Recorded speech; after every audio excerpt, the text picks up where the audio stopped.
tirin pathianin leilewan asiama tin leihi achia a rawmot ania tuithuk tak chin chu athimmu pa pathian harau chuan tuinum chumte chu a oprenga tin pathianin eng lo ro se atia tichuan eng lo tamaya tin pathianin eng chu ena tha ati a tichuan pathianin eng le thim chu a thenta a ti hei se e pathian thil siam zi tu na kan chhiata ka khani e kan hum sakte pakhat chu eng hiani zarina ko hetilai kan in khom theina chan pakhata kan mo poi mo ga pakhat chu eng thok thok ani shingun te khinan ko le shingun te khinan hiani eng le thin kan bang ko thina eng hi pathian thil thon pe ni ina kan man tang kai em ania tel lo la kan thei lo pakhat ania e eng wangin nge eng dai kan dia jungchang hi ka lo soi ma sapo eng ti mai thei ani eng tel lo hianin i nge zarina kan nge tel lo program what site photo exhibition report hi e aman thei lo ani a chan chu eng tel lo hianin tha hi ala thei re lo ani eng anga camera tha bo nei ta ila kan thalak mun thim cha mup ani kha chuanin thalak dum ba khi a chhuak thei don lo ani social media le television trong kam kan han ho venga agri trong takin I photography ti trong kam hi I grid trong kam pani ajaga la khom le be bom ani a ama sa a chuan photos ti ania hi eng emo like kan ti na ti ani a adot le chu graphos ti ani a chu mi omzia chu drawing lemziak ti na ni ti chuan photography ti omzia chu eng manga lemziak ti na kha ani mai ani I tunai ni hi chu kan fan mai em na chan chu thalang man ruwa camera pa mai hi kan lo nei vet lo ko ani theya amai ro chu hetilai abi ti hetilai in khom ti chu mobile phone camera nei vet kan ni arin omani lemziak thiam lo te ko lo ni mai la enge kan thil moi kan ti le thil enge ta thaknan shim thil moi mo atan thala nge ngai an kha chu a lemzianga khel lo khanin kan phone mang mobile photography mang khanin I tha kan la zum thei ani tu po hian in tha kan la vet theya ama ro chu thalak tha nei tu chuanin a thala tu kha poi mo ani I khopela camera chaber nei khan omzia o chuang lo a thala tu khani I enge a camera man la na kha I a thiam lo kha chuan omzia kha ani chuang lo ani I kan wa nei na dang pakhat han ta bang ne dewa history hian te ka soyanga I photography hi I mu chwa ani chan te khan I thalak pakhat siam na ni hun a dure em ani kum sang kha zakwa som ti paru vela khanin khobela thalak saber hi siam alo ni to a khata khanin khami thalak pakhat te siam tu chak tu khanin I data ria kha hun a o ani a technical term ang chuanin exposure ya khami a exposure la hun chu camera abaton kan ti ang khatyang ai ne chu ang kha data ria kai kha ani tin chu mai ba ka chuan khami thalak an siam kha da ku ma nga te khanin develop le kha angaya khami zong ne na chu kha chuanin ni khat ta to kha thalak pakhat siam tu khanin hun angaya khami nu zela ko I kunzabi so pakwa na to na mga te ko khanin camera shot chu aron swaka ama ero chu mi pui not pui ban thei kha ni lawa thalak siam chung te area tin science kham del te kha ngai ni tuna ma chan camera kan ne kha chuanin atok me ya I nge khala develop le kha te ma technical thil tu kha shot kha mai ko lo ani ti chuanin an han kuma han ve le te shata kum sang kha sare sum ra pare khanin product company hianin roll film an ti kha siam swaki camera size ye de ok portable camera brownie an ti kha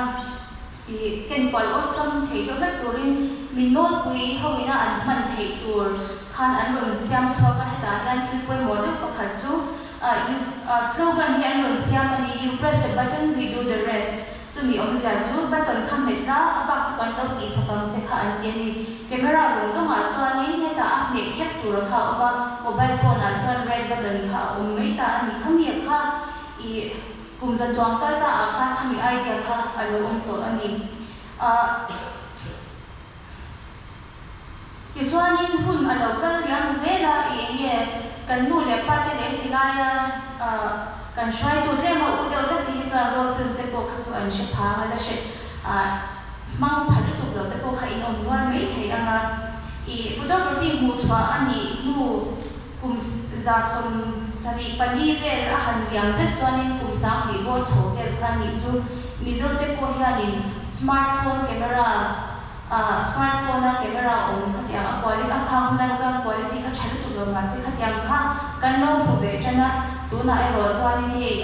kum sang ki vel changin ki khan hun kum som ki vel han yang le ta a mi zong zong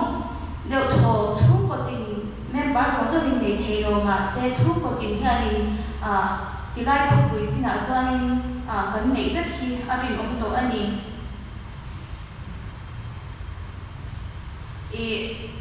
tun chuma Longwall branch ten photo exhibition in one side hi a tha ka ti khop maya thim po hi a tha le thalak tu te po amoya tin participation thakarin ai a tha boka thil poi model khata chu pathia khani gan exhibition hiani pathian ro puina thil siam ro pui tak tak te hi hemi exhibition hiani ho chuak chang e hiani ka sia Zoning judging criteria lam anak kan hankan le anga affair thei amber yani judging criteria ni ke ma yani ka han siam be kan shwai tu te dam than thu nei na za ta khi min be ama ro chu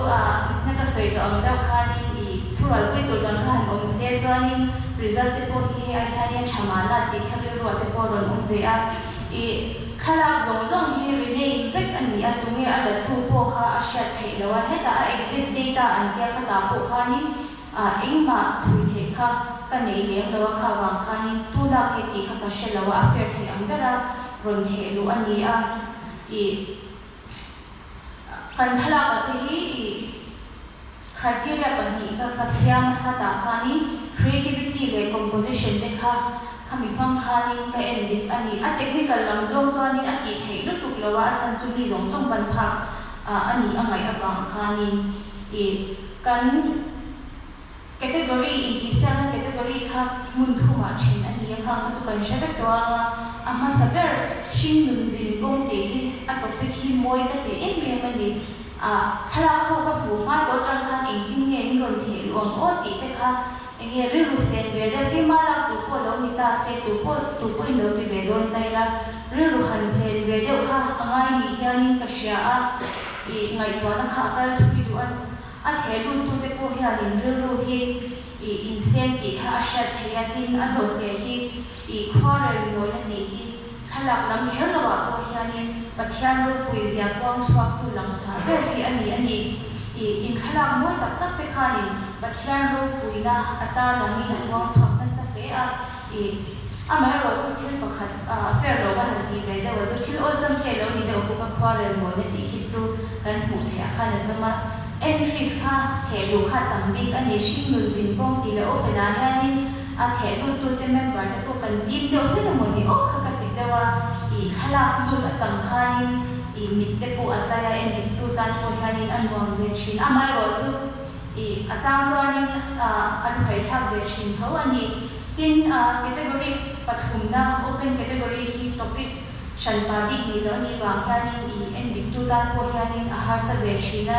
tun exhibition na ya ko ni lo hianin enge event shang shang anga te ko hianin open topic ani wa khanin thur ping dan kha har sa ve ani ma se ta hianin kan shoi tu te hianin idea thadok me ro ne khata khanin enge a captions khan a title khan points aron king te lang ati wang khan ka ta ko khan clip khan enge han ending khan wang ne wa tin he mi open category bi ka yani enge a thala tu te a the ru tu te ko yani idea hi import structure ya ko yani ka sia ani ki fan to tam atan klem kan han soi de do chu participation ashaya and tu ni ko anoma tu ai han unda ma ina ti le ti zela ni chwani ne branch member te za than ngai to chwani chandan na de the ti kha asya ta chang zela u ti kha ka han som du bok chawa tin thala lu te a that ra wani mason na tur bo kha ada tam ve anh đi mà đi số vào khani anh thấy luôn tôi để cho anh cái in xem mấy à trên cho anh tung tập tắc khá anh về anh đi tôi tập tắc ở trên tôi à căn thì về sum bằng nghe thì căn thì về rèn nghe thì rồi cái bộ khác về thấy anh đi mobile phone photography là mình tuy rồi thì thấy cái cho anh internet lấy YouTube là mà cô khani mà son na tur công tác tập mà như lâu in giờ thấy thứ đắng hầu tếtกันlâu browse mà khani lâu in được thấy lâu in giờ được thấy khá anh đi hàng thế khá anh nghe